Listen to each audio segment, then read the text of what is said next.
So good afternoon, good evening, good morning to all of you. This video is being prepared for to facilitate you your understanding with the expenses part, which you report in your P&L account. And when I'm looking at expenses, they are not supposed to be taken as a negative figure because they are the required element to support your revenue. So what I'm trying to say, like, let's say for example you are investing in a kind of fixed asset. So and what is the purpose of investing in fixed asset? You are trying to generate some revenue using that fixed asset.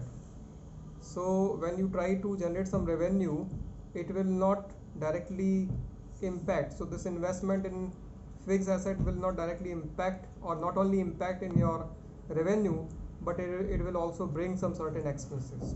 So this is a kind of a triangle or combination where you are trying to achieve some revenue and making investment to generate that revenue. So you have to be ready for some certain kind of expenses. So let's say for example you are investing in a kind of machinery, and you are trying to use that machinery for your day-to-day operations so that you can generate some revenue using that machinery. So you have to be ready for some certain expenses related to that machinery in the name of maintenance or depreciation. So what I'm trying to say, this is a kind of combination. You cannot ignore the expenses, right? So when I look at the P&L account, in P&L account you are writing both kind of expenses. So you are writing cash expenses and non-cash expenses. So cash expenses, they are going to impact your cash flow as an outflow, and non-cash expenses, they are not impacting your cash outflow, but at the same time they are the requirement of the business, right? So let's say for example salary is recognized or identified as a essential element of in your expenses column. In the sense, what I'm trying to say, like salary you are supposed to pay to your employees. So this is a kind of essential item. Unless you pay salary, you will not be able to get your desired work out of your employees. So basically because they are the people, they will be helping you to generate your revenues, right? So in that case, salary kind of expenses or any similar kind of expenses, they are the essential expenses. So though they are sitting with the negative figure because they are the expenses, but they are very much requirement of the business. So do not look at the expenses as an always negative figure, but you should treat your expenses as a kind of requirement to generate the revenues, right? For example, let's say you are paying rent for the building, you are paying electricity expenses, you are paying gas related expenses, you are paying some other expenses. So why are you paying? Because you are trying to run your company, and they are the essential expenses so that you can operate your company, right? So they are supporting element to generate your revenues and all, right? So again I will repeat, expenses as a name, they are a kind of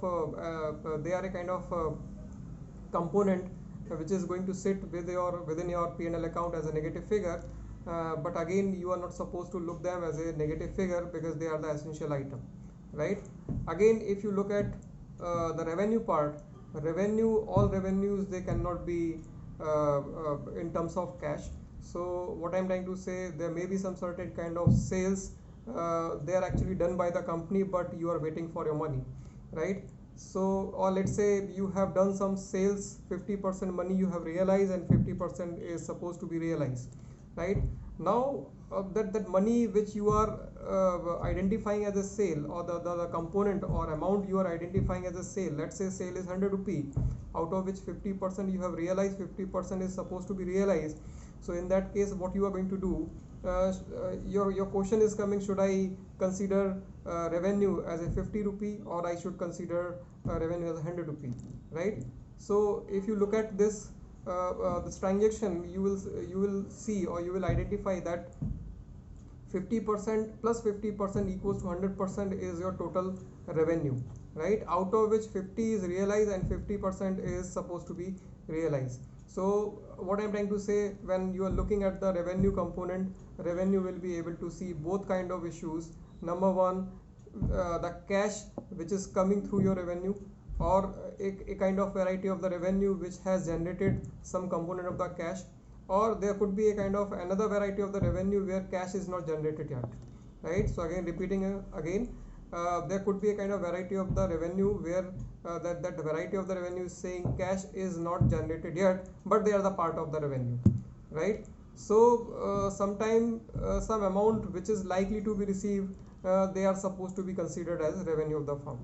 So you can see the difficulties related to the P&L account, where P&L account is going to entertain both kind of components, something which is received in cash, something is not received in cash, right? But they are identified as likely to be received, right? So when you look at the revenue part, you consider both kind of item, because revenue is identified by 100 rupee, but some portion is not realized yet, right? So you are working hard to realize that, but for the period you are counting that money, or you are counting that amount which is supposed to be realized as a realizable or as a revenue of the firm, right? So thank you so much.